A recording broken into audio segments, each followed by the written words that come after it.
ओम नमो भगवते वासुदेवाय। ओम नमो भगवते वासुदेवाय। ओम नमो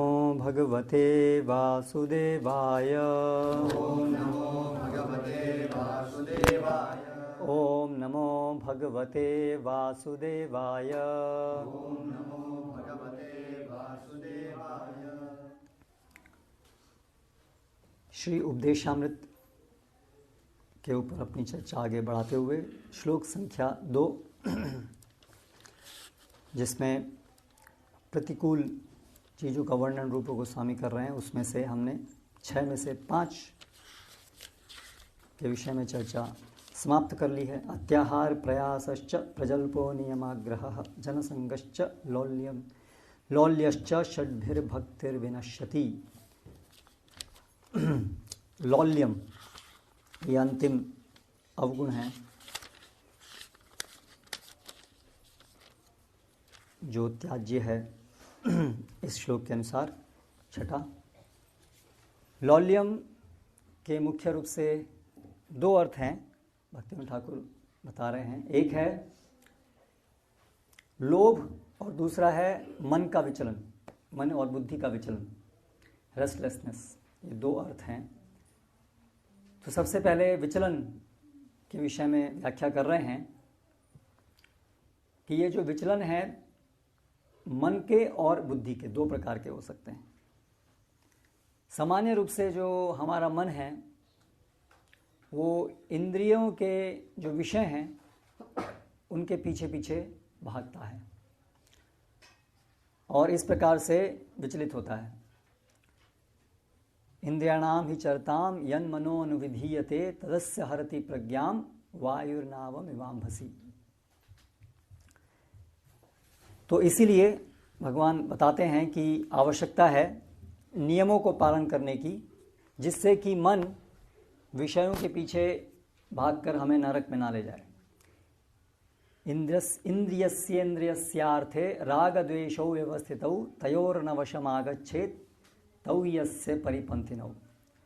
तो राग और द्वेष को व्यवस्थित करने की आवश्यकता है। मन जो है वो इंद्रिय के विषय में, जो इंद्रिय प्रीति के विषय हैं उसके प्रति राग, और जो इंद्रियों को कष्ट देने वाले हैं उसके प्रति द्वेष उत्पन्न होता है।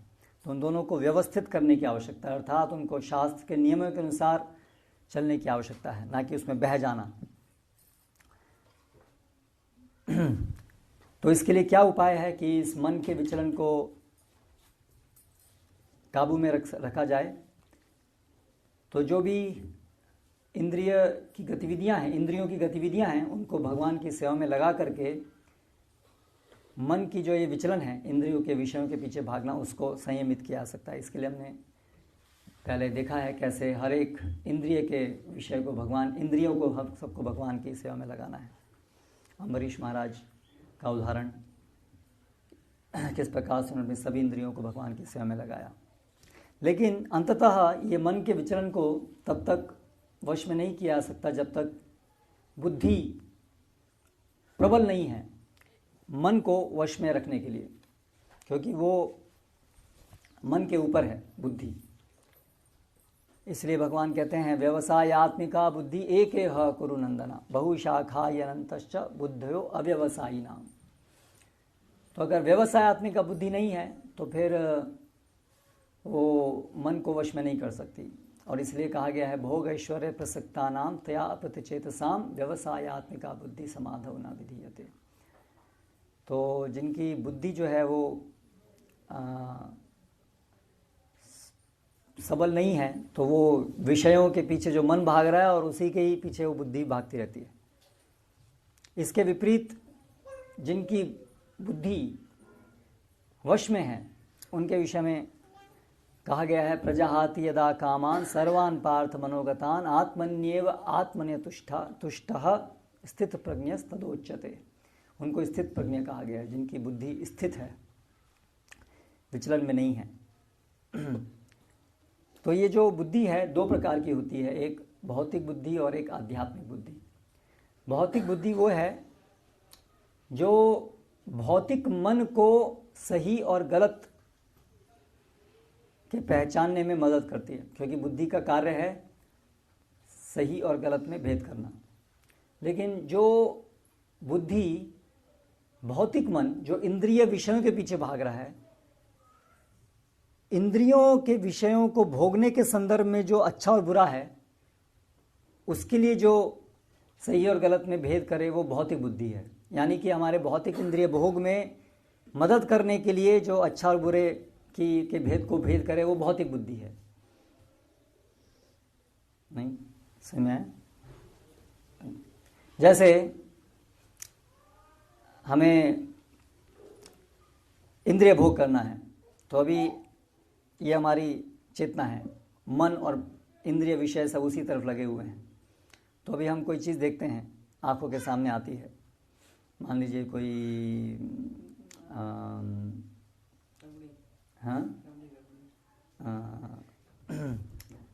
कोई एक कोई बॉटल है, विस्की की बॉटल है, ठीक है। तो विस्की की बॉटल देख के अभी तुरंत मन के अंदर जो पूर्व संस्कार हैं, उसके द्वारा फिर इच्छा उत्पन्न हो जाती है ऐसे व्यक्ति के हृदय में जो शराब पीने का आदी है। लेकिन अभी वो जब नज़दीक जाता है तो देखता है कि उस बॉटल के ऊपर एक निशान बना हुआ है, एक खोपड़ी है और ऐसे क्रॉस बना हुआ है। और तो वो देख करके जो बुद्धि है वो मदद करती है मन की कि ये बॉटल विस्की की है, लेकिन वैसे भी पॉइज़न है और उसमें पॉइज़न भरा हुआ है। हाँ, तो वो बुद्धि उसको सतर्क करती है कि नहीं, ये इससे मर जाएंगे, ये नहीं लेना है। या जैसे वो वायर है और उसके ऊपर 1000 वोल्ट्स, तो इस तरह से वो बुद्धि जो है, सामान्य जितने भी व्यक्ति इंद्रिय भोग के पीछे ललायित हैं, उनको वो बुद्धि मदद कर रही है समझने में कि क्या उनके इंद्रिय भोग में हेल्पफुल है और क्या उनके इंद्रिय भोग के लिए विपरीतकारी है। तो ये जो बुद्धि है, ये भौतिक बुद्धि है, क्योंकि ये भौतिक मन को भौतिक इंद्रिय तृप्ति के लिए मदद कर रही है, सही और गलत में भेद करने के लिए। वो सही गलत का आधार क्या है? इंद्रिय भोग के लिए जो सही है और इंद्रिय भोग के लिए जो विपरीत है, ये इसका आधार है। इसलिए भौतिक बुद्धि है। आध्यात्मिक बुद्धि क्या है? आध्यात्मिक बुद्धि है जो आत्मा की जो स्वाभाविक स्थिति है, उसके अनुसार जो बुद्धि जनित होती है या प्रकट होती है, उसको आध्यात्मिक बुद्धि कहते हैं। तो जैसे जैसे आध्यात्मिक प्रगति के द्वारा हमारे जो आत्म साक्षात्कार होता है, आत्मा जागती है, हम जागते हैं सुसुप्त अवस्था में से, माया की गोद से हम जागते हैं, वैसे वैसे आत्मा का स्वरूप प्रकट होता है। आत्मा का स्वरूप प्रकट होने का मतलब है कि उसकी बुद्धि, मन, इंद्रियां, ये मिला करके आत्मा होती है।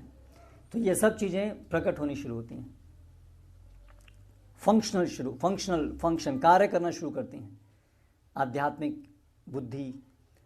और उसकी पहचान क्या है? कि वो बुद्धि, वो मन, वो इंद्रियां जो कृष्ण सेवा में की तरफ दौड़ें, तो समझ लेना चाहिए वो आध्यात्मिक बुद्धि है, आध्यात्मिक इंद्रिय है, आध्यात्मिक मन है। इसका मतलब अभी वो आत्मा के जगने से, आत्मा के शुद्ध होने से ऐसा हो रहा है। जब पूरी तरह से आत्मा जाग जाती है, अपनी स्वाभाविक स्थिति में आती है, तो फिर वो, उसकी बुद्धि, उसका मन और उसकी इंद्रियां अविचलित रूप से भगवान की सेवा में ललायित होंगी, बिना किसी रोक टोक के, बिना किसी विचलन के। वो लिबरेटेड प्लेटफॉर्म है, वो मुक्त अवस्था है। बद्ध अवस्था में जिस अनुपात में हमारा मन, इंद्रिय और बुद्धि भगवान की सेवा की तरफ हमें नियोजित करें, वो आध्यात्मिक भाग है, वो आध्यात्मिक बुद्धि, मन का प्रकटीकरण है। तो इसलिए ये आध्यात्मिक बुद्धि और भौतिक बुद्धि में भेद है। तो लौल्यम जो है, रेस्टलेसनेस, वो आध्यात्मिक बुद्धि के विकास से अंततः संभव है। और आध्यात्मिक बुद्धि के विकास होने के बाद में फिर एक दूसरी प्रकार का लौल्यम प्रकट होता है, आध्यात्मिक लौल्यम, स्पिरिचुअल ग्रीड। कृष्णा भक्ति रस भाविता मति क्रियताम कुतो विलभ्यते, उसको खरीद लीजिए कहीं पर भी वो मिले। लौल्यम तत्रम एकलम मूल्यम, उसका एकमात्र मूल्य है लौल्यम, जन्म कोटि सुकृतेर ना लभ्यते, जो कोटि कोटि जन्मों के भौतिक सुकृति से भी नहीं मिलता, ऐसा लौल्यम भगवान की सेवा करने का वो उसका मूल्य है। इसी प्रकार से भागवतम में कहा है, वयम तुना वितृप्याम उत्तम श्लोक विक्रमे, कि हम उत्तम श्लोक यानी भगवान के जो गाथा है उसको सुनने में कभी हम तृप्त नहीं होते, यानी कि लोभ है। तो ये आध्यात्मिक बुद्धि के प्रकटीकरण से जब सब प्रकार की जो विचलन है समाप्त होता है तो आध्यात्मिक लोभ आता है। तो इस प्रकार से ये 6 चीज़ें हैं जो भक्ति के लिए रुकावट हैं और इनके ऊपर हमने चर्चा की। अभी हम आगे पढ़ेंगे श्लोक संख्या 3। श्लोक संख्या 3 है, उत्साहा निश्चयात् धैर्यात् तत्तत्कर्म प्रवर्तनात् संग त्यागात् सतो वृत्तेः षड्भिर्भक्ति प्रसिद्ध्यति। अनुवाद है, शुद्ध भक्ति को संपन्न करने में 6 सिद्धांत अनुकूल होते हैं। उत्साही बने रहना, निश्चय के साथ प्रयास करना, धैर्यवान होना, नियामक सिद्धांतों के अनुसार कर्म करना, यथा श्रवणम कीर्तनम विष्णु स्मरणम, कृष्ण का श्रवण कीर्तन तथा स्मरण करना। 5वां, अभक्तों की संगति छोड़ देना तथा पूर्ववर्ती आचार्यों के चरण चिन्हों पर चलना। ये 6 सिद्धांत निस्संदेह शुद्ध भक्ति की पूर्ण सफलता के प्रति आश्वस्त करते हैं। तो सबसे पहले हम देखते हैं उत्साह, पहला सिद्धांत।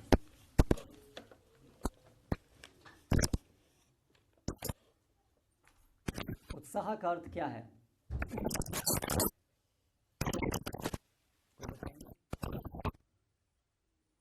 उत्साह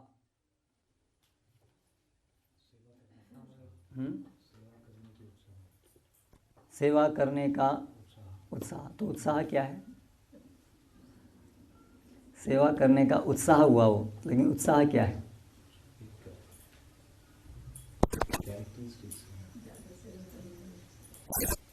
क्या है वो कैरेक्टरिस्टिक? मतलब उत्साह शब्द अपने आप में हम सबको स्पष्ट है, लेकिन जस्ट उसको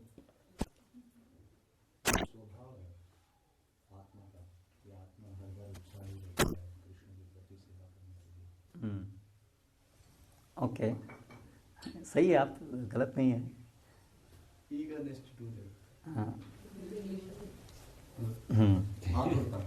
आतुरता क्या करने के लिए? कृष्ण भक्ति के जो अंग हैं उन क्रियाओं को करने के लिए, यस, भगवत सेवा करने के लिए, पर उसके लिए क्रियाओं करने के लिए उत्सुकता, शिथिलता के बिना उन क्रियाओं को हमेशा करते रहने का कि जो प्रयास हैं उसको उत्साह कहेंगे इस परिप्रेक्ष्य में, हमारे परिप्रेक्ष्य में। तो प्रभुपाद लिखते हैं, endeavours executed with intelligence in Krishna consciousness is called उत्साह। कृष्ण भावनामृत में बुद्धि से क्रियाएं करना, भगवान की सेवा में क्रियाएं करना, वो है उत्साह।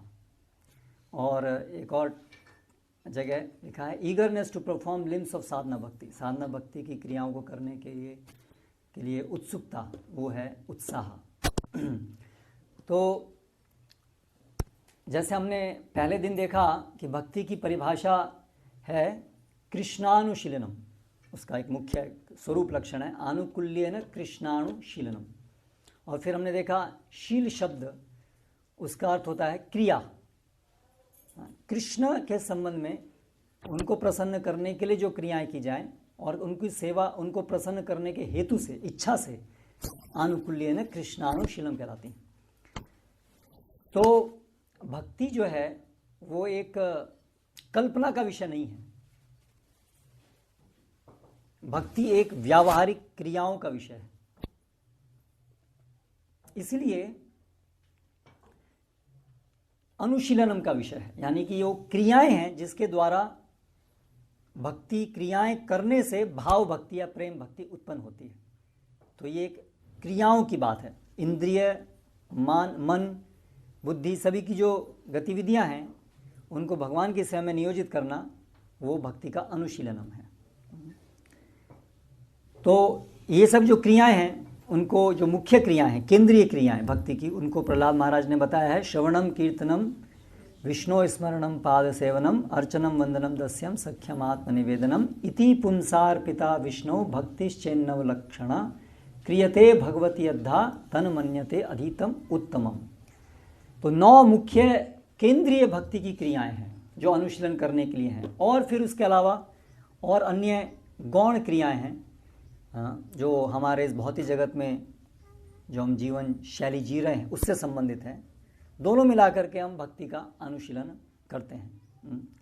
तो इन सब क्रियाओं को उत्साह से, मतलब उन सब क्रियाओं को करते रहना, उसमें कोई शिथिलता ना बरतना, उनको नकारना नहीं, और बिना सावधानी के से, मतलब सावधानी पूर्वक उन सब क्रियाओं को करना, वो उत्साह कहलाता है। क्लियर?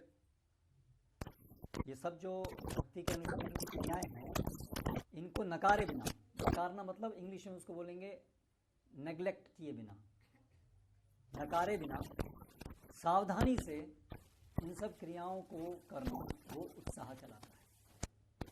तो यानी कि ये उत्साह जो है वो केवल एक भावना का विषय नहीं है, वो भावना अभिव्यक्त होता है क्रियाओं में।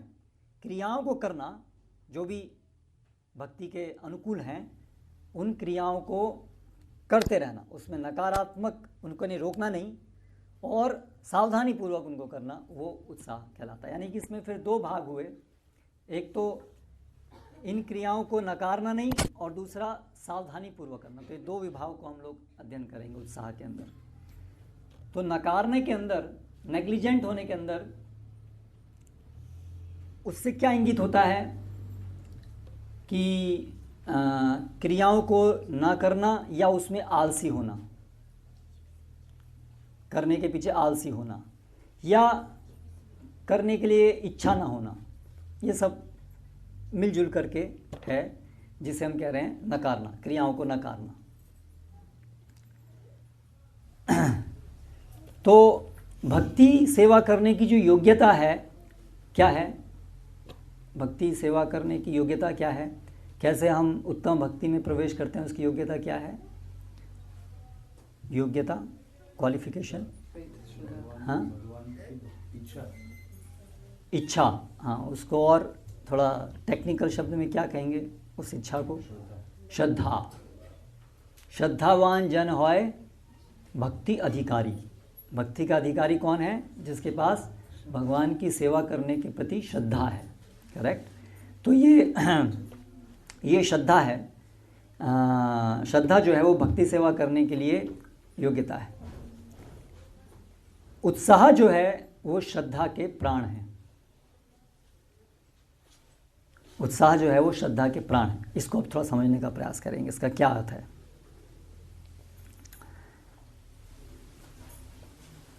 अगर हमारे अंदर श्रद्धा है, लेकिन अगर हम भक्ति की क्रियाओं को, यानी भजन क्रिया को उत्साह से नहीं करते हैं, श्रद्धा है लेकिन भजन क्रिया को उत्साह से नहीं करते हैं, तो फिर जो हमारी श्रद्धा है वो हमेशा अनडेवलप्ड रहेगी, वो कभी निष्ठा में परिणित नहीं होगी। तो जो भक्ति की जो स्टेजेस हैं, शुरुआत होती है आदौ श्रद्धा, फिर साधु संग, फिर भजन क्रिया, उससे अनर्थ निवृत्ति होती है और उससे फिर निष्ठा में परिवेश होता है। लेकिन यदि श्रद्धा तो है, क्वालिफिकेशन है, लेकिन उत्साह नहीं है, तो फिर अनर्थ निवृत्ति नहीं होगी और उसकी वजह से निष्ठा में हम प्रवेश नहीं कर पाएंगे, यानी कि हमारी आध्यात्मिक प्रगति रुक जाएगी। तो इसीलिए बिल्कुल होल लाइफ नहीं, जन्म जन्मांतर वहीं रुक जाएंगे अगर उत्साह नहीं होगा तो। बुरी खबर है ना ये। मतलब कई साल, कई जन्म हम इससे भूखे करते रहेंगे। हाँ, वहीं के वहीं रहेंगे, और वहीं के वहीं तमजन में रहते नहीं हैं। ये तो पहाड़ पे चढ़ने जैसा है, जब तक टॉप पे नहीं पहुँचे तब तक आप नीचे आ जाते हैं। प्लेट्यू,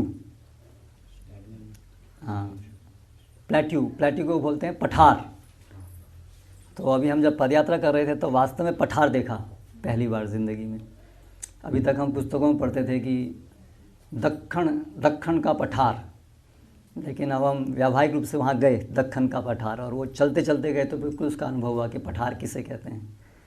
तो ऐसे जलगांव से जब औरंगाबाद की तरफ आएंगे तो समतल भूमि आएगी और फिर उसके बाद पहाड़ आएगा। तो सामान्य रूप से अभी तक हमने देखा था कि पहाड़ पे चढ़ते हैं और फिर दूसरी तरफ उतर जाते हैं, लेकिन यहाँ हम लोग चढ़े और फिर उतरे नहीं, वहीं के वहीं, और वहाँ पूरा मतलब सैकड़ों किलोमीटर तक ऐसे ही है। फिर वहाँ औरंगाबाद ऊपर। तो ये है पठार। यहाँ से नीचे से गए और फिर ऊपर समतल है, ऊपर वो स्थानीय ऊपर है पठार। तो ऐसे पठार तक, यानी कि ऊपर तक जहाँ पहुँचना है वहाँ तक पहुँचेंगे, नहीं तो फिर स्थिर तो नहीं रहेंगे, वहाँ से नीचे गिर जाएंगे। तो इसलिए ये अगर उत्साह नहीं है तो फिर वो निष्ठा और आगे प्रगति नहीं हुई, तो फिर वहीं रुके रहेंगे और फिर ऐसे ही चलता रहेगा। तो इसलिए आचार्य बताते हैं कि भजन क्रिया दो प्रकार से हो सकती है, एक निष्ठा से और एक अनिष्ठा से। क्योंकि भजन क्रिया, जैसे हम पढ़ रहे हैं, भजन क्रिया के बाद क्या आती है? निष्ठा। भजन क्रिया के बाद में अनर्थ निवृत्ति का निष्ठा। लेकिन ऐसा नहीं है कि निष्ठा आने पर भजन क्रिया समाप्त हो गई, क्योंकि ये सब चीज़ें तो अंग हैं भक्ति के, वो साथ साथ चलते रहते हैं। ये एक क्रिया ऐसे नहीं है कि एक अंग रुकता है फिर दूसरा आता है, बल्कि साथ साथ और बढ़ते आते हैं। तो उसी प्रकार से भजन क्रिया, निष्ठा प्राप्त करने पर भजन क्रिया और निष्ठा से पहले की भजन क्रिया, ये दो लेवल पर भजन क्रिया के अलग अलग लक्षण हैं। तो एक अनिष्ठा के साथ भजन क्रिया और एक निष्ठा के साथ भजन क्रिया। तो जो आरंभिक स्थिति है, जब तक निष्ठा प्राप्त नहीं हुई, जब तक अनर्थ निवृत्ति प्राय समाप्त नहीं, अनर्थ जब तक प्राय समाप्त नहीं हुए हैं, नष्ट प्रायेषु अभद्रेषु, प्राय नष्ट प्रायेषु अभद्रेषु, प्राय लगभग समाप्त नहीं हुए, पूर्ण रूप से प्राप्त समाप्त होंगे प्रेम अवस्था में, लेकिन अनर्थ निवृत्ति में काफ़ी हद तक वो समाप्त हो गए हैं। उसके बाद फिर जो भजन क्रिया होती है वो निष्ठा के साथ होती है। तो जो निष्ठा के बिना जो भजन क्रिया है, तो अगर हम उत्साह से नहीं करेंगे भजन क्रिया तो क्या होगा? निष्ठा के स्तर पे भजन क्रिया नहीं होगी, अनिष्ठा के स्तर पे भजन क्रिया रह जाएगी। और उसमें ये लक्षण दिखेंगे। क्या क्या लक्षण दिखेंगे? भक्तिविनोद ठाकुर बताते हैं, 6 लक्षण उसके बताते हैं।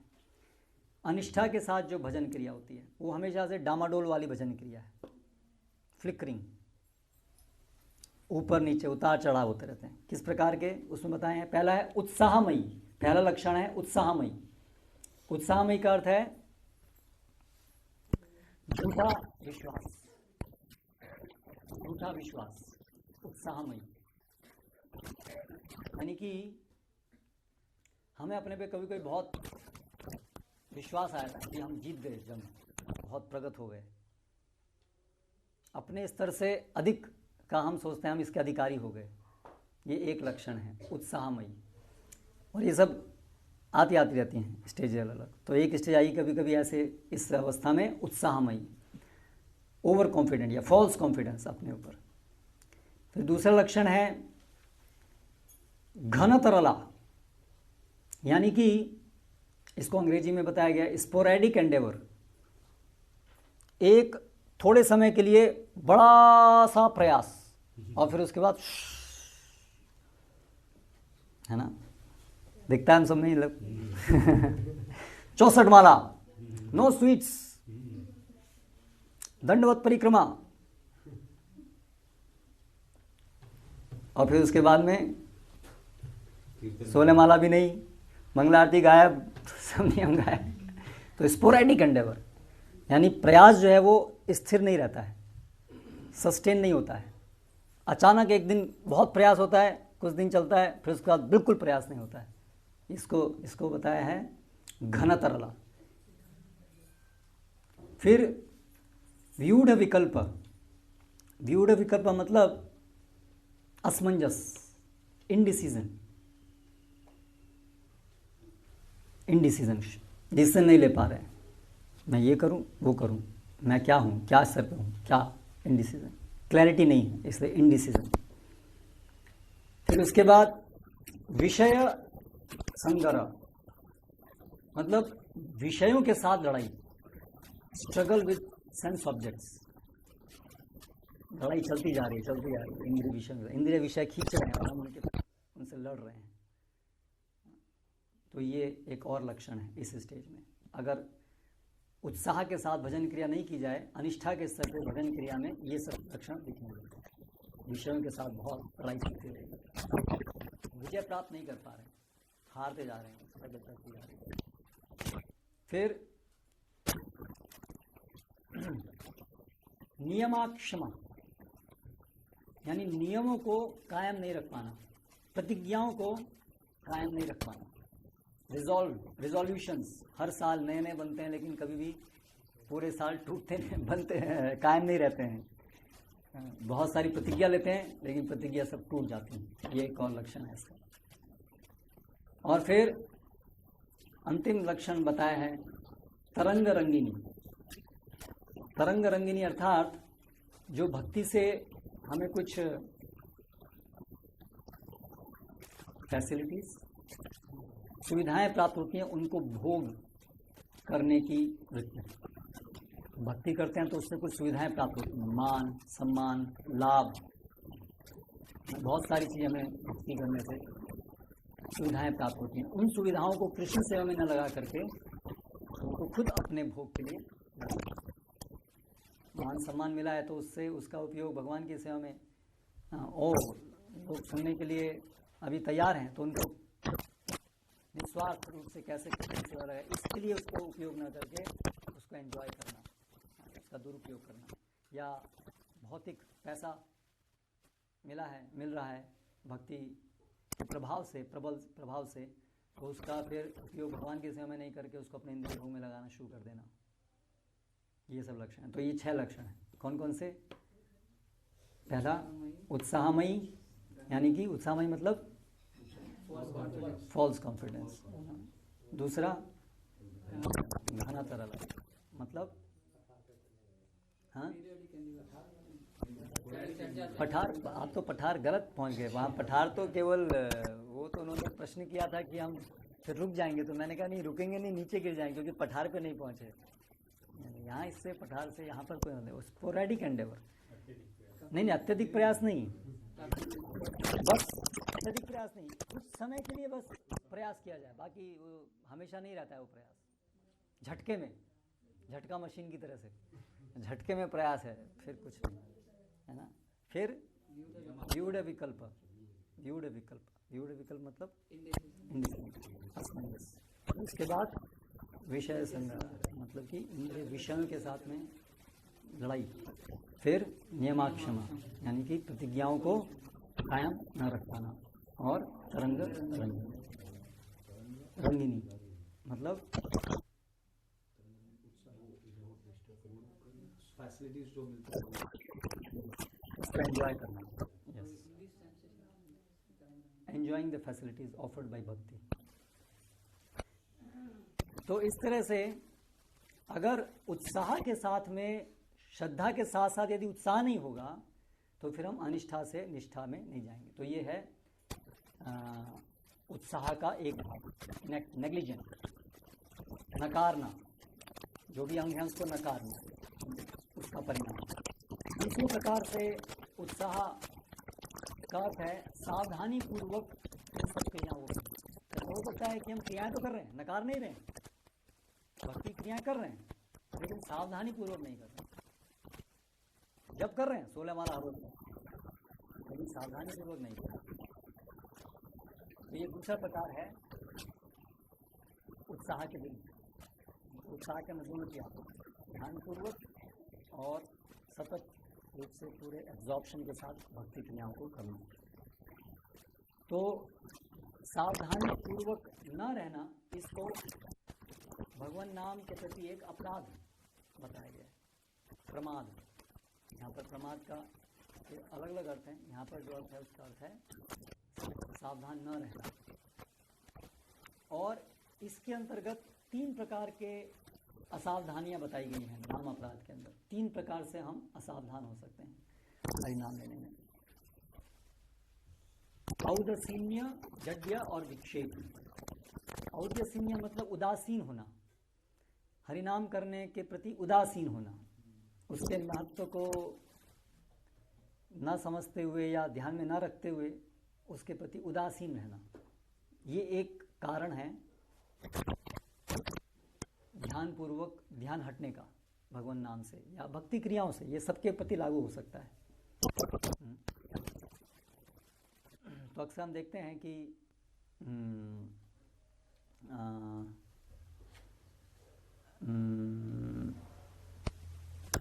हम जब कर रहे हैं लेकिन उदासीन हो जाते हैं उसके बाद, क्योंकि चिंतन नहीं कर रहे हैं, विचार नहीं कर रहे हैं। ये कारण होता है कि कितना महत्वपूर्ण ये मनुष्य जीवन है, ये सब चीज़ों के प्रति उसको भूल जाते हैं, तो इसके कारण उदासीन हो जाते हैं।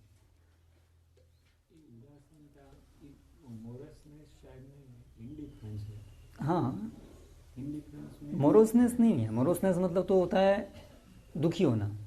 मतलब उदासीन मतलब इंडिफरेंस। मतलब वो कार्य कर रहा है लेकिन कार्य से कुछ लेना देना नहीं, कार्य हो रहा है लेकिन वो अपना धुन में ही। हाँ, इस प्रकार से जैसे भगवान का वर्णन आता है ना, परमात्मा रूप में वो उदासीन भक्त रहते हैं। हाँ, इस प्रकार से। हाँ, मतलब उदास होना मतलब उसके प्रति हृदय नहीं है वहाँ पर। हाँ, तो इसलिए वो क्यों करना है, क्या करना है, उसके प्रति कुछ समझ नहीं है, या इस प्रकार से इसकी वजह से उत्साह नहीं है, इसकी वजह से फिर सावधान नहीं है, फिर उसके प्रति क्रिया के प्रति क्रिया को सावधानी से नहीं कर रहे हैं। फिर जड्य, जड्य मतलब आलस, निद्रा, इसकी वजह से ध्यानपूर्वक भगवान की सेवा ना करना या हरिनाम ना लेना। और तीसरा है विक्षेप, यानी कि इंद्रिय भोग के विचार हमारे मन को खींच के ले जाते हैं कहीं और, विक्षेप। तो तीनों प्रकार से जो है हम असावधान हो जाते हैं। तो ये जो तीनों प्रकार के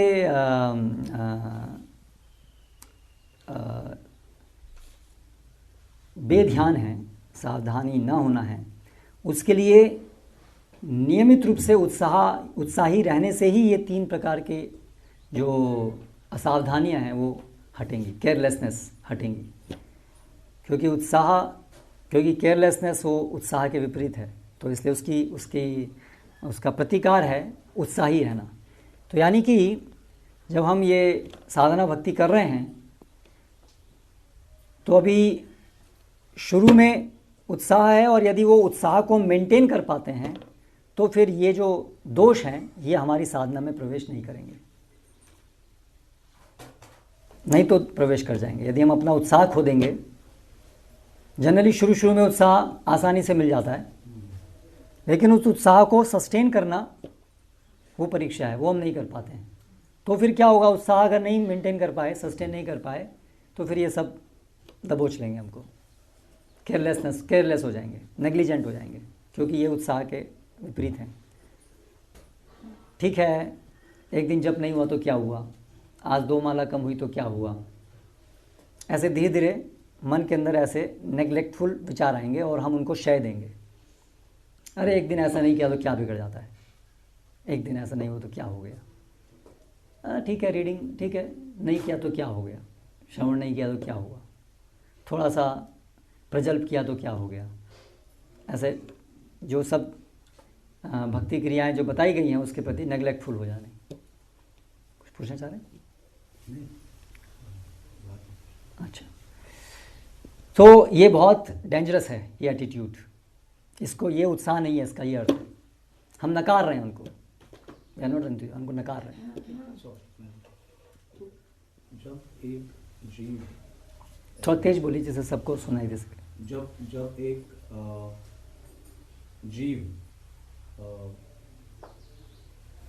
भक्तों के संपर्क में आता है तो भक्त उसका उत्साह बढ़ाने के लिए बोलते हैं कि कोई बात नहीं, आप जो कर रहे हो कीजिए, लेकिन माला कीजिए। तो जो कर रहे हैं मतलब क्या, मतलब जो भी कर रहा है, लेकिन आप मंदिर आइए, बैठिए, माला कीजिए, क्योंकि वो बहुत ही शुरुआत की स्टेज में है। What ever he is doing, like he is eating onion garlic, मतलब वो हाँ। बाहर जा रहा है, सिनेमा देख रहा हाँ। है, ये कर रहा है, वो कर रहा है, सब कर रहा है, बट लेकिन उसको मतलब जैसे कि हम पीछे लगते हैं कि अरे आइए आप आइए आप आइए, मंदिर आइए मंदिर आइए, फिर और ये छोड़िए ये मत कीजिए। वो तो नहीं बोलते हैं पहले, हाँ वो तो फिर सिर्फ पहले आइए आइए करते हैं, हाँ आइए, और वो वही एक्चुअली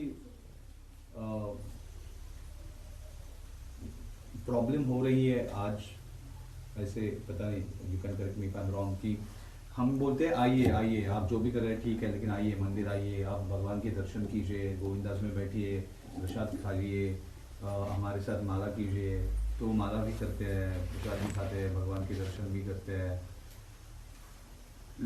और फिर वो आते जाते हैं, तो वो हम उनका उत्साह बढ़ाने के लिए ऐसे करते हैं, लेकिन जैसे जैसे वो हम उनका उत्साह बढ़ाते हैं तो वैसे वैसे हमें उनको ये भी कहना चाहिए कि आपको माला सावधानी पूर्वक करना है, और हम फिर उनको नियम बताते हैं कि ये मत कीजिए वो मत कीजिए वो मत कीजिए। तो ये जो स्टेज है वो हम बोल सकते हैं कि अनिष्ठा पूर्वक भजन क्रिया है, कि ये तो है, वो शुरुआत भी नहीं है उसकी, ये जो स्टेज हम बात कर रहे हैं वो जो भक्त सारे नियम पालन कर रहा है और वो आगे जब बढ़ रहा है तब वो एक फील कर रहा है कि I have become stagnant at a particular stage and now I don't have any enthusiasm to perform devotional service, but I want to perform devotional service. For that reason, someone has to come in our life and then bring that enthusiasm back. वो stage के बारे में हम बात कर रहे हैं। जब कोई व्यक्ति नया आया है तो उसकी श्रद्धा तो कोमल है, हाँ, तो स्वाभाविक रूप से वो अनिष्ठा के स्तर पर ही भजन करेगा। हाँ, जो भी श्रवण कर रहा है, कीर्तन कर रहा है, जो भी कर रहा है वो अनिष्ठा के स्तर पर ही करेगा। लेकिन अगर हमें आगे बढ़ना है या उस व्यक्ति को अगर आगे बढ़ना है तो फिर श्रवण करेगा रूप गोस्वामी की इन शिक्षाओं को, क्या भक्ति में अनुकूल है, क्या प्रतिकूल है। जब अनुकूल प्रतिकूल उसको पता लगेगा कि उसमें एक अनुकूल है उत्साही रहना, और यहाँ उत्साही का अर्थ है फिर जो भी भक्ति के अंग हैं, क्रियाएं हैं, उनको सावधानी पूर्वक सतत रूप से बिना नकारे हुए करना। तो जब वो ऐसा करेगा तो फिर उसकी श्रद्धा जो है वो कोमल से बलिष्ठ होते होते अनर्थ निकलते निकलते वो निष्ठावान बनेगा। वो जो बलिष्ठ होते होते बनेगी उस स्टेज में अगर उसे वापस उसका उत्साह मतलब नहीं रहता है। क्यों नहीं रहता है? उत्साह नहीं रहने का वही मैं कह रहा हूँ, उत्साह मतलब नहीं है कि बस एक आंतरिक भावना। यहाँ उत्साह का मतलब है आपका मन करे कि नहीं करे, वो मन की बात नहीं हो रही है यहाँ। उत्साह मतलब उन क्रियाओं को करना सावधानी पूर्वक, दैट्स इट, वो उत्साह। क्योंकि वो तो मन तो ऐसा ही है, आज करे वो तो तरंग रंगनी और ये सब बहुत सारी चीज़ें हैं जो उसको डिस्टर्ब करेंगी। इसलिए भक्ति जो है वो मन के आधार पे नहीं होती है कि जब मन करता है तब हम जप करते हैं, जब मन नहीं करता है तो जप नहीं करते हैं। भक्ति गुरु के आदेश पे होती है। इसलिए भक्ति साधना करने का पहला अंग क्या है? आदो गुरु पादाश्रय। इसलिए आपको नहीं मन आश्रय रह करके आप भक्ति करें। इसलिए वो तरीका नहीं है कि मैं अपने मन का सहारा लेकर के भक्ति करता हूँ, नहीं, कृष्ण गुरु का आश्रय लेकर के भक्ति करनी होती है। तो अभी गुरु का आदेश है 16 माला करना है, गुरु का आदेश है आपको ये करना है, तो मन कहाँ बीच में आया? इसलिए वो जो हम सोच रहे हैं वो एक गलत विचार है कि फिर कभी कभी ऐसा हो जाता है कि मन नहीं करता है। मन तो करेगा ही नहीं, वो तो स्वाभाविक है, मन तो बीमार है, वो तो जॉन्डिस्ड है, तो उसको तो विचार ही नहीं करना है, वो तो ऐसा ही है, वो तो ऐसे रहेगा। भक्ति सेवा उसके आधार पे नहीं होती है, वो गुरु के आदेश के आधार पर। तो ये तो प्राथमिक सिद्धांत में हम गलत कर रहे हैं, इसलिए वो समस्या आ रही है कि हमें उत्साह नहीं है। अरे वो तो अंडरस्टूड है कि उत्साह नहीं होगा, वो तो सिद्ध अवस्था की बात है कि राग अपने आप भगवान की सेवा, तो वैसा होगा कि ऐसा मन कभी करेगा कभी नहीं करेगा। लेकिन भक्ति मन के आधार पे नहीं होनी चाहिए, भक्ति गुरु के आदेश के अनुसार होनी चाहिए। तो जब नया व्यक्ति आता है उसको बोलते हैं हाँ वो सब जो आप कर रहे हैं वो सब ठीक है। हम ऐसा नहीं बोलते हैं कि आप जो सब कर रहे हैं वो ठीक है। हम सब कहते हैं, हम कहते हैं जैसे बात कहते हैं पहले पॉजिटिव चीज़ें बताइए, नेगेटिव जो है वो विल फॉलो। क्या करना है पहले वो बताएं, क्या नहीं करना है वो धीरे धीरे इंट्रोड्यूस करें। लेकिन हम ये नहीं कहते हैं जो करना है वो है और छोड़ना कुछ नहीं है, ऐसे हम नहीं कहते हैं। ऐसा नहीं कहना चाहिए कि जो भी आप कर रहे हो सब ठीक हो। आप चाय पी रहे हो, हाँ वो सब ठीक है, उसकी कोई प्रॉब्लम नहीं है, बस आप जब करो। हम ऐसा नहीं कहते। हम कहते हैं कि चाय पीना जो है वो हमारी, हम पहले उसको नहीं बोलते हैं कि सबसे पहले चाय पीना छोड़ो, तब जब शुरू करो। So we are just instructing him, okay start chanting. हम उसमें कंडीशन नहीं रख रहे हैं कि सबसे पहले आपको चाय छोड़नी पड़ेगी, लेकिन हम ये उसको एंकरेजमेंट नहीं दे रहे हैं कि वो तो आप ठीक कर रहे हैं, ऐसा नहीं कर रहे हैं। So we don't talk about that, but if the matter is brought, लेकिन मैं चाय पी रहा हूँ उसका क्या, ठीक है वो धीरे छूट जाएगी, लेकिन हम ऐसा नहीं कहते नहीं वो तो छोड़ने की जरूरत नहीं है, ऐसा नहीं कहेंगे हम लोग। वो ब्रिज प्रीचिंग वाले बोल सकते हैं, हम लोग नहीं बोल सकते। और कुछ जी जो प्रश्न पूछा उसमें तेज उत्साह को हम उत्साहमयी जो है उसको उत्साह समझ लेने से ऐसा कंफ्यूजन हो सकता है, ऐसा लग रहा है। लेकिन वो उत्साह में तो ओवर कॉन्फिडेंस है। फॉल्स, हाँ वही फॉल्स कॉन्फिडेंस, वो तो फॉल्स कॉन्फिडेंस है। मतलब वो है नहीं लेकिन हम उसको मानते हैं। हाँ कॉन्फिडेंस होना, मुझे विश्वास है मैं शुद्ध भक्त बन जाऊंगा, मैं ये कर लूँगा, मैं वो कर लूँगा भक्ति में, लेकिन अधिकार है नहीं या उसके उतना हमारा स्तर नहीं है, लेकिन हम कॉन्फिडेंस है।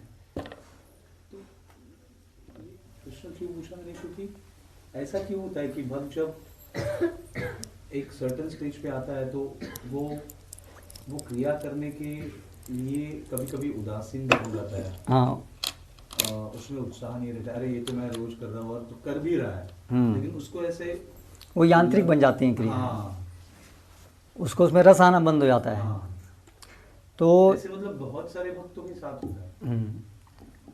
तो वो होता है क्योंकि माया हमें हर क्षण प्रयास कर रही है हमारा उत्साह छीनने की। जब हम स्टार्टिंग में आते हैं प्रारंभ में तो बहुत अच्छा लगता है, तो भगवान स्पेशल डोज देते हैं हमारे को एक स्टेबिलिटी प्रदान करने के लिए। जैसे बच्चा जब चलना सीखता है तो पिता जो है हाथ पकड़ कर चलता है और एक कदम रखने पर सब लोग मिलकर के ताली बजाते हैं, है ना। भाई बच्चा सोचे कि हमेशा हर कदम बढ़ाने में उसको ताली मिलेगी तो तो ऐसे नहीं होगा। फिर अगर उसने फिर आगे चलना ढंग से नहीं सीखा तो चाटा ही पड़ेगा। फिर बोलेगा अरे पहले तो एक कदम बढ़ाया तो ताली बढ़ाई, अभी इतने सारे कदम तो रख रहा हूँ फिर भी मार रहे हो फिर भी डांट रहे हो। तो वो इसलिए कि जो पहला कदम बढ़ाया तो आपको एक सपोर्ट दिया, लेकिन अभी आगे सपोर्ट कैसे मिलेगा, चैलेंज दे करके। वो भी सपोर्ट है, लेकिन सपोर्ट की अभिव्यक्ति दूसरी तरह से है। चैलेंज देना भी सपोर्ट है ना। जैसे आप तैराकी सीखने जाएंगे तो पहले तैराक जो है आपका हाथ पकड़ करके रखेगा आपको हमेशा अपने साथ, हाँ ये चलो। फिर वही तैराक एक दिन आपको धक्का मार देगा गहरे पानी में, क्योंकि वो जब तक चैलेंज नहीं दिया जाएगा तब तक आप आगे नहीं बढ़ेंगे। तो वो भी उसका सपोर्ट है। सपोर्ट दोनों तरह से आ सकता है। तो इस तरह से जब भगवान वो रस को खींचते हैं तो वो भी उनका सपोर्ट है, क्योंकि भगवान अभी हमें प्रेरित कर रहे हैं कि देखो अगर अभी आगे कुछ चाहिए रस तो प्रयास करना पड़ेगा अपने आप। हाथ पकड़ कर मैं कब तक चलूँ, स्पून फीडिंग हमेशा नहीं हो सकती है ना। तो ये है वो, तो ये एक कारण है। और दूसरा कारण है कि माया के वशीभूत होकर के हम लोग जो सेकेंडरी चीज़ें हमें मिलती हैं भक्ति में उनको मिलकर के हम सोचें कि ये बहुत हो गया, बस हमारा कुछ अन्य मोटिवेशन आ जाए। बहुत डिस्ट्रेस थे हम जब आए, बहुत समस्याएं थी, और अभी ये जान लेने से कि एक्चुअली हम शरीर नहीं आत्मा हैं और हम भगवान के दास हैं, केवल ये जान लेने मात्र से ही चिंता तो बहुत सारी ख़त्म हो जाती है। करेक्ट। तो हमारा उद्देश्य आने का कुछ और था, प्योर डिवोशन नहीं था, एटीट्यूड कुछ और चीज़ के लिए आए थे। तो वो जब वो चीज़ मिल जाती है तो हम पे सोचते हैं बस मेरे डेस्टिनेशन आ गया। या हम क्यूरियस थे, हमें जानने की इच्छा थी, मुझे सब जानना है आखिर एक सब संसार किसने बनाया, क्यों बनाया, कैसे चल रहा है सब। तो प्रभुपाद की पुस्तक पढ़ के, थ्योरी पढ़ के जान लिया, अभी जान लिया, क्यूरियोसिटी पूरी हो गई लेकिन केवल जान लेना तो हमारा लक्ष्य नहीं है। लेकिन जो व्यक्ति केवल क्यूरियस होकर के आया है, इसलिए आप देखिए कई बार वेस्टर्नर्स या कई जिनके अंदर स्वीकृति नहीं है तो क्यूरियोसिटी है बस, तो बहुत कुछ जानेंगे। अरे क्या होता है, आप क्यों शिकार करते हैं, आप क्यों करते हैं, जब क्यों करते हैं, 50 क्वेश्चन पूछेंगे, लेकिन बस अगले दिन गायब, क्यूरियोसिटी पूरी हो गई, खत्म कहानी। तो ये हमारे साथ हो सकता है। ऐसे हमारा मोटिवेशन हमारा कुछ हो रहा है, कोई हो सकता है। हम कहीं यहाँ पे रुक जाते हैं, अटक जाते हैं एक स्तर पे आकर के। या कारण हो सकता है कि हम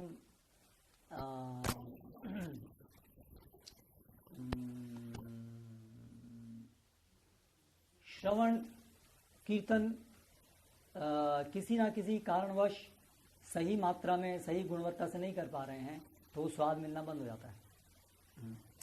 तो अंततः ये माया की प्रभाव की वजह से होता है। अलग अलग प्रकार से माया जो हमेशा हमारा उत्साह छीनने का प्रयास करता है, हर क्षण कर रही है। यू कैन नॉट इमेजिन कितना माया एंडेवर कर रही है। हम लोग थोड़ा सा रिलैक्स हो सकते हैं, माया कभी रिलैक्स नहीं होती है। रात को भी रिलैक्स नहीं, दिन में भी रिलैक्स नहीं। इसलिए आप देखिए जप में हम कैसे हम उसको थोड़ा सा अनुभव कर सकते हैं। बाकी पूरा दिन ही हो रहा है, मोमेंट शी जस्ट ट्राइंग कहीं ना कहीं से, और भक्ति का रूप लेके आती है, बहुत अच्छे अच्छे सेवा के विचार लेके आती है हटाने के लिए। Right thing done at a wrong time is also wrong. तो हम सोचेंगे अभी क्या सब्जी बनानी है, यही तो विचार कर रहा हूँ, ये तो बिल्कुल बढ़िया विचार है, ये क्या गलत चीज़ है, मेरे तो ये सेवा है कुकिंग करना, ठीक है। So you are doing right thing but at wrong time. वो समय विशेष रूप से प्रार्थना करने का है, ध्यानपूर्वक हरि नाम से प्रार्थना करने का समय है। लेकिन माया हमको कैसे डिस्ट्रैक्ट करती है? सेवा सेवा सेवा, ये करना है, सेवा ही तो है ना, सेवा के बारे में सोचो, ये क्या गलती है, सेवा ही तो है। अंततः जब किस लिए कर रहे हैं? सेवा के लिए कर रहे हैं ना, तो सेवा के बारे में सोचो। लेकिन एक्चुअली क्या हो रहा है, वो केवल मन का विचलन है। वो जो सेवा के विचार है, ज़्यादातर कुछ विचार वास्तव में भगवान के द्वारा भी दिए जा सकते हैं, लेकिन अधिकतर विचार माया के द्वारा दिए जाते हैं। सेवा के विचार, उनसे कुछ लाभ नहीं होता है, वो केवल व्यर्थ के विचार हैं, उससे कुछ होने वाला नहीं है, कुछ वास्तव में उससे कुछ होने वाला नहीं है ना। लेकिन उससे परिणाम क्या हो रहा है कि हम ध्यानपूर्वक जप नहीं कर रहे हैं, या पिछले कल जो हुआ वो विचार है ना। तो इसलिए जैसे मैं एक बार बोल रहा था कि हम लोग जुगाली करते हैं, जुगाली, विचारों की जुगाली। गाय जो है जो खाती है फिर शांति से बैठ के उसको वापस लेके आती है, इसलिए हम लोग थॉट जुगाली करते हैं। जो विचार सब पूरे कल परसों जब किए उसको वापस अपने चित्त में ला करके उसको फिर वापस खाते हैं, उसको विचारों को दोबारा करते हैं। तो ऐसे करके माया के बहुत सारे तरीके हैं। तो ये ऐसे श्रवण कीर्तन में शिथिल हो जाने से फिर हमारा अच्छा करना रहता है। फिर यंत्रवत हम और क्यों हो सकते हैं? क्योंकि हम सुनना बंद कर दिए हैं। तो क्यों करना है जब वो नहीं है, हमारी टेंडेंसी क्या है, कर्मकांडी है, एक रिचुअल की तरह से हम ले लेते हैं, इससे कुछ शुभ ही होगा ना, बस करते जाओ कुछ ना कुछ तो हेल्प होगा। लेकिन क्यों करना है, उसको समझते हुए करना, उसको पूरे हृदय से करना, वो भूल जाते हैं। तो अलग अलग प्रकार से हमको ये करती है। तो ये बहुत डेंजरस है और बहुत कॉमन है, जैसा आपने कहा, सही बात है। यंत्रवत बस कर रहे हैं। तो क्या करना चाहिए? तो विचार करो, चिंतन करो, क्यों करना है, जीवन क्या है, वापस गो बैक टू ABCD। हमको लगता है अरे तो हम जानते हैं ना कि हम जब क्यों करते हैं, हम शरीर नहीं, हम आत्मा हैं, मनुष्य जीवन दुर्लभ है, ये तो हम सिखाते हैं लोगों को, अभी हमें चिंतन करने की क्या जरूरत है? नहीं, हमें भी ये बार बार याद करने की जरूरत है, हर क्षण बार बार याद करने की जरूरत है।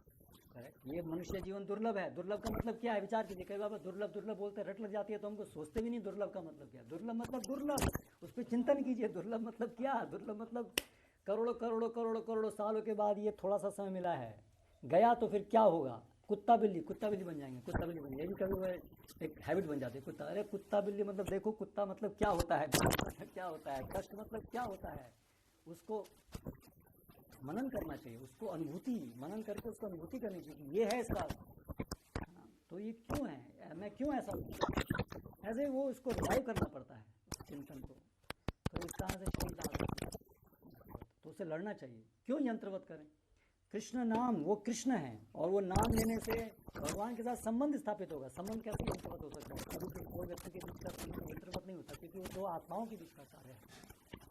तो उसमें यंत्र कहाँ आ गया बीच में? यंत्र तो है, ये कोई इस चीज़ के साथ में डील करना, वो यंत्र है।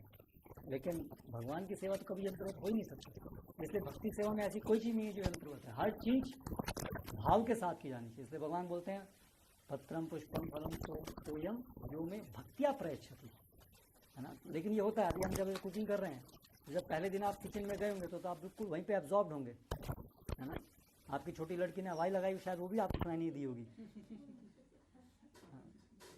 क्योंकि अरे पहली बार है, नमक ज़्यादा नहीं हो जाए, ज़्यादा जम नहीं जाए, ये नहीं हो जाए, वो नहीं हो जाए, इधर से आग भी ठीक रखनी है, ये भी रखना है, so you are absorbed. But after 1 or 2 months then it becomes automatic. तो फिर वो मन को वहाँ रहने की जरूरत नहीं है, फिर मन कहीं और जाएगा, है ना, फिर वो यंत्रवत हो जाएगा, ठीक है। लेकिन वो पहले भी यंत्रवत ही था अगर वो कृष्ण के लिए नहीं था, लेकिन वो दूसरे यंत्रों में लगा हुआ था, अभी दूसरे यंत्रों में लगा हुआ है। लेकिन हमें हर क्रिया को करने के समय में ये बैकग्राउंड में ये चेतना रहनी चाहिए कि हम कृष्ण के लिए कर रहे हैं, और ये बैकग्राउंड से फोर फ्रंट में आ जाएगा जितना हमारी भक्ति में प्रगति होगी। जैसे जो शुद्ध भक्त जो सेवा करते हैं तो उनके तो बैक फॉर सब जगह पूरी तरह से वो कृष्ण चेतना में पूरे डूबे हुए होते हैं, है ना। जैसे आप देखें तुकाराम, तो वो तुकाराम जो है वो उधर वो सेवा वो कर रहे थे, वो जॉब कर रहे थे पशुओं को ध्यान रखने का, कहीं पशु जो है कहीं भाग नहीं जाएं। एक आदमी ने कि नौकरी ले ली उन्होंने, लेकिन अंदर भगवान का कीर्तन करना शुरू किया तो उसमें ही खो गए तो वो खोना एक दूसरे स्तर का खोना है ना लेकिन हमारा उल्टा होता है, हमारा खोना लाइक दैट। ओके, सो ये हो गया, कुछ प्रश्न नहीं, ये हो गया उत्साह। तो इसीलिए उत्साह जो है भक्तिविनोद ठाकुर कहते हैं वो सभी प्रकार की भक्ति सेवा का सपोर्ट है, जो हमें अनिष्ठा से निष्ठा में लाने में मदद करेगा, जिसके द्वारा हम अनर्थों को निवृत्त कर पाएंगे, अनर्थों खत्म कर पाएंगे। नहीं तो अनर्थ निवृत्त नहीं कर पाएंगे, से निवृत्ति नहीं होगी। सिद्धांत आलस्य जन अनर्थ त छोड़ना, तो वो एक और बात है। सिद्धांतों को जो नहीं समझते हैं वो भी अनर्थों को नहीं छोड़ पाते। उसी प्रकार से जो उत्साह से सेवा नहीं करते हैं वो भी अनर्थों को नहीं छोड़ पाते हैं। ऐसा होगा। कई बार मतलब एक ऐसा विचार पाया जाता है कि हम भक्तों के संग में हैं और भक्ति क्रियाएं कर रहे हैं तो कुछ न कुछ स्वीकृति ही प्राप्त होगी। ठीक है, हम इतने उत्साह से नहीं कर रहे, लेकिन उससे क्या फर्क पड़ता है। ठीक है, हम कुछ दुर्गति तो होने वाले नहीं है, कई जन्म लगेंगे और क्या, इस जन्म में थोड़ा करेंगे, नेक्स्ट जन्म में और थोड़ा रिलेटिव रिले रेस की तरह थोड़ा थोड़ा करेंगे। वो चीज़ अपने आप में अनर्थ दिखा रहा है कि हम लोग जो हैं श्रद्धावान नहीं है, तो लैक ऑफ श्रद्धा है। क्योंकि श्रद्धा की परिभाषा भी है कि जिस चीज़ के लिए मैं अधिकारी नहीं हूँ उसको करने के प्रति निश्चेष्ट हूँ। और जो भक्ति का अधिकारी है वो तो इस जगत में तनिक भी भोग करने का अधिकारी नहीं है, लेकिन उसके प्रति श्रद्धावान बने रहना, उसको करना, उसको कल्टीवेट करना, वो अश्रद्धा दिखाता है। तो इसलिए श्रद्धावान भक्त मतलब कि वो, देखिए हम कृष्ण प्रेम में नहीं है, मतलब हम भोग कर रहे हैं। तो ये जो दिखा रहा है कि धीरे चलेंगे, इतना जग प्रेम जाने की क्या जरूरत है। इसका मतलब हम भोग करने में आ सकते हैं, हमें उससे तकलीफ नहीं हो रही है। किसी न किसी स्तर पे आके, सूक्ष्म स्तर पे आकर के भोग करने में हम उसको उसकी वजह से हमें तकलीफ नहीं हो रही है। We are satisfied with that, यानी हम आ सकते हैं उससे। तो यानी कि वो श्रद्धा की कमी है, तो इसलिए वो खुद अपने आप में बड़ा अनर्थ है। तो ये अगर मेंटेलिटी है हमारी, तो अपने आप में अनर्थ होने की वजह से उससे हमारी प्रोग्रेस नहीं होगी, वो बहुत बड़ी रुकावट हो जाएगी। और एक और सिम्टम क्या होता है, हम लोग क्या करते हैं, विशफुल थिंकिंग करते हैं, है ना। हम केवल इच्छा करते हैं, सब लोग इच्छा करते हैं, और हम सोचते हैं केवल इच्छा करने से सफलता प्राप्त हो जाएगी। प्रभु जी, हम लोग तो शुद्ध भक्त बनना चाहते हैं, बहुत अच्छी बात है, लेकिन उस इच्छा को पूरा करने के लिए जो प्रयास चाहिए वो नहीं करते हैं। तो ये बहुत अच्छा लगता है ना, केवल इच्छा करने से प्राप्त हो जाए, क्योंकि हम लोग आध्यात्मिक जगत से आए हैं तो वहीं पे वही अभी आदत बनी हुई है, वहाँ पर इच्छा करने से सब कुछ प्राप्त हो जाता है। तो हम सोचते हैं यहाँ पर भौतिक जगत में भी केवल इच्छा करने से हम शुद्ध भक्त बन जाएं, बस इच्छा करने से शुद्ध भक्त बन जाएंगे। तो ऐसे ये ज़्यादातर हम लोग ऐसे सोचते हैं, ऐसा हो जाए, ऐसा अच्छा, लेकिन ऐसा होता नहीं है। इसलिए माइटी एफर्ट्स, इसलिए उसके लिए प्रयास चाहिए। वो प्रयास भौतिक चीज़ों को प्राप्त करने के लिए नहीं, लेकिन भगवान की सेवा करने के लिए सतत प्रबल प्रयास चाहिए, उत्साह, उसको उत्साह करते हैं। तो इसलिए प्रयास था और इधर उत्साह है, दोनों 180 डिग्री उल्टे हैं। वो प्रतिकूल है, ये अनुकूल है। बढ़ाने के लिए विशेष रूप से क्या करें?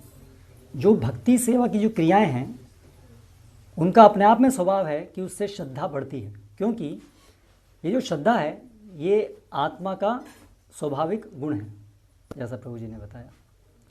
तो तीनों गुणों से उत्पन्न श्रद्धा है और एक हमारी शुद्ध अवस्था की श्रद्धा है। श्रद्धा जो है वो स्वाभाविक गुण है। वो श्रद्धा क्या है?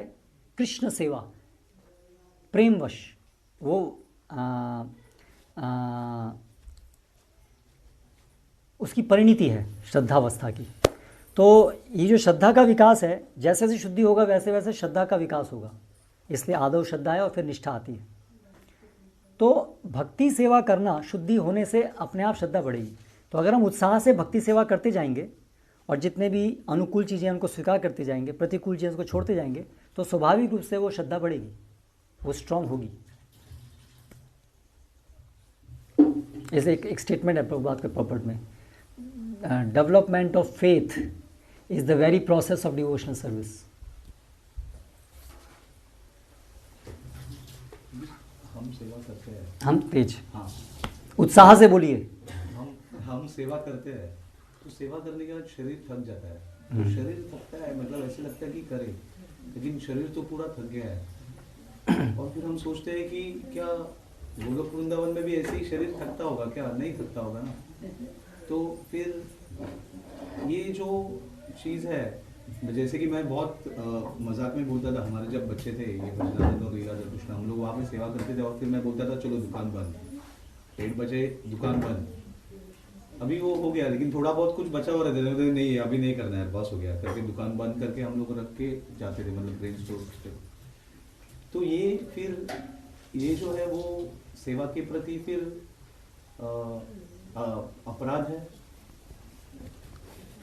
मतलब दुकान तो खुली रहनी चाहिए लेकिन जैसे चैतन्य महाप्रभु तो हमेशा 24 घंटे कीर्तन करते रहते थे, बड़े उत्साह से नाच रहे हैं, गा रहे हैं, है ना? नहीं कर सकते। नहीं नहीं नहीं, रुकिए, तो उनको समझिए तो चैतन्य वो क्या कर, उससे हम सीख सकते हैं ना तो फिर रथ यात्रा में बहुत बहुत उल्लास से नृत्य कर रहे हैं, गा रहे हैं, और फिर हालांकि वो थकते नहीं थे, लेकिन एक बाह्य रूप में फिर वो जो बागीचा आता था उसमें कुछ समय आकर के वहाँ विश्राम करते थे, है ना? और फिर प्रताप रुद्र आकर के उनको एक फिर अलग अलग भागवत से श्लोक सुना रहे हैं, जिससे कि उनको उस समय में आनंद आए। तो भक्तगण जो हैं वो भक्ति सेवा करते हैं और विश्राम तभी करते हैं जब सेवा करते करते करते वो इतने थक जाएं कि अभी और नहीं कर सकते हैं, और शरीर को जितना आवश्यक है रेस्ट, युक्ताहार विहार से युक्त चेष्ट से युक्त स्वप्नावबोध से, तो स्वप्न यानी कि सोना उतना जितना कि केवल आवश्यक है, तो वो रेस्ट करना, ये जानते हुए समझते हुए कि ये शरीर भगवान का सेवा के लिए है और जितना इसको टिकाने के लिए आवश्यक है उतना, तो वो फिर भक्ति सेवा का एक अनुकूल होने का अंग हो गया। लेकिन अगर हम उसको मेरा टाइम हो गया, मेरा समय है 1 बजे बस, इसलिए अभी ख़त्म, तो फिर वो अपराध बुद्धि है, वो सही नहीं है। क्योंकि हमारा तो हम तो जैसे क्या कहती हैं गोपियाँ, निशुल्क दासिका, हम आपकी निशुल्क दासिका हैं, मतलब वी आर सोल्ड। वो एक होता है जॉब और एक होता है क्या बोलते हैं उसको, गुलाम। गुलाम गुलाम गुलाम का कोई अपना इंडिपेंडेंस है ही नहीं, वो नहीं बोल सकता मेरा टाइम हो गया। सो हम गुलाम हैं, तो भगवान को हमको गुलाम बनना है। हम लोग कंडीशन नहीं लगाते, भगवान देखो 5 घंटे सेवा करेंगे, नो। तो इस भावना से यदि हम कर रहे हैं तो गलत है। लेकिन अगर शरीर थक गया है तो उसको कुछ विश्राम करना वो जरूरी है, वो ठीक है। Does that answer your question? But still something is left. मतलब ये हमें वो डेवलप करना है, मतलब यस, यही तो है ना। अनर्थ जितने हैं वो तो रहेंगे, उनको निकाल के फेंकना है। जब वो आ रहे हैं तो उससे लड़ना है। जब अनर्थ बोले नहीं ऐसा कर लो, तो उसके विरोधी चीज़ करनी है, जो सही है वो करना है, तो उससे वो कटता है। किसी के प्रति ईर्ष्या आ रही है मन में, हाँ, तो उस समय उस प्रकार के विचारों को बुद्धि से काटना, ये क्या मतलब है इसका, ये गलत है, ठीक है। और जा कर के उस समय उनसे बात करना, हाँ, और उनसे कुछ उनकी कुछ सेवा करने का प्रयास करना, तो उससे वो ईर्ष्या की भावना खत्म होगी।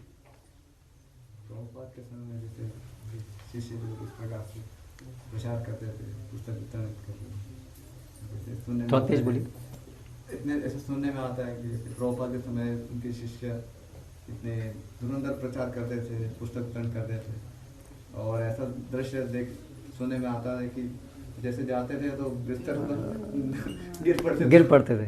यस, और ऐसे भी था कि कोई एक भक्त है, वो एक दो रात 1-2 बजे आए, उन्होंने सोचा कि मैं अंतिम होऊंगा। क्योंकि मैंने बहुत आज पुस्तक वितरण की और कोई भी नहीं आया, सबसे लेट हूँ, Yes. लेकिन कोई भी नहीं आया, रेडियो Yes. तो फर्स्ट यस यस तो इतना उत्साह था, और Yes, yes. इतनी हद तक थकते थे कि मतलब बिस्तर देख के गिर जाते थे। यस। नौबत बहुत। कभी कभी कम से कम ऐसे होना चाहिए, हर रोज़ ऐसा होगा तो दिक्कत भी है, लेकिन हाँ कभी कभी ऐसा भी होना चाहिए। ऐसा नहीं कि हमेशा बिल्कुल केवल शरीर का ध्यान, फेस्टिवल्स और कभी ऐसे आवश्यकता पड़ी तो उस समय जो सामान्य शरीर की आवश्यकता है उसको भी लांग करके करना चाहिए, जिससे कि ये हमारी वृत्ति बनी रहे कि भगवान की सेवा हमारा प्राथमिकता है, शरीर वो प्राथमिक नहीं है अंततः। तो ऐसा भी कभी कभी करना चाहिए। हम ऐसे कहते हैं ना कि ये शरीर भी हमारा नहीं है, तो भगवान ने दिया है, तो उसके तो इसलिए उसकी देखभाल करनी है, जितना आवश्यक है उतना, ज़्यादा भी नहीं कम भी नहीं। ओके, हरे कृष्णा। श्रील प्रभुपाद की